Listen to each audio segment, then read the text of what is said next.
இந்து உங்க எல்லாருக்கும் எவ்வளவு பிடிக்குமோ அதை விட எனக்கு அதிகமா பிடிக்கும்னு வச்சுக்கோங்க. நான் உண்மையா அவளை ரொம்ப லவ் பண்றேன். பட் உங்களுக்கு ஆர்மினா பிடிக்காதுல்ல.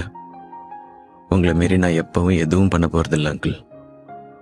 ഒരു ആർമിക്കാരൻ എന്റെ മകളെ കെട്ടിച്ചു കൊടുക്കാന്ന് പറഞ്ഞാൽ ആ ഓർമ്മകളെല്ലാം കൂടി എന്റെ മനസ്സിൽ വരും. I'm not able to do it. சரி, எங்க அம்மாவுக்கு நான் ஆர்மியில இருக்கிறது பிடிக்கல இன்னைக்கு வரைக்கும். அதே மாதிரி இந்த அப்பாவுக்கும் பிடிக்கலன்னு நினைச்சுக்கிறேன். பட் நான் இப்போ யங் ஆபீசர்ஸ்க்கு weapons handling and urban warfare சொல்லித்தரேன். Peaceful posting. ആർമി ലൈഫ് എന്ന് പറഞ്ഞാലേ അൺസർട്ടൺ ആണ്. അവിടെ എന്തും സംഭവിക്കാം. இங்க யாரும் பெர்மனண்டா தங்கிட போறது இல்ல அங்கிள். ஒவ்வொருத்தனுக்கும் அவன் பிறந்த உடனே அவனுடைய டைம் டிக் டிக் டிக் டிக்னு ஓட ஆரம்பிச்சிருது. நம்ம என்ன பண்ணாலும் ஒண்ணுமே பண்ணலனாலும் அந்த டைம் ஓடிக்கிட்டே இருக்கும். நிக்கிற வரைக்கும் ஓடிக்கிட்டே இருக்கும். பைபிள் பகவத்கீதா ரெண்டுமே டெத்தை பத்தி ஒண்ணுதான் சொல்லியிருக்கு. நீ எவனா இருந்தாலும் வந்த வேலை முடிஞ்ச உடனே கிளம்பு. ஆனா அந்த வேலை முடியிற வரைக்கும் நீ வாழ்வ. எங்க இருந்தாலும் என்ன வேலையில இருந்தாலும்.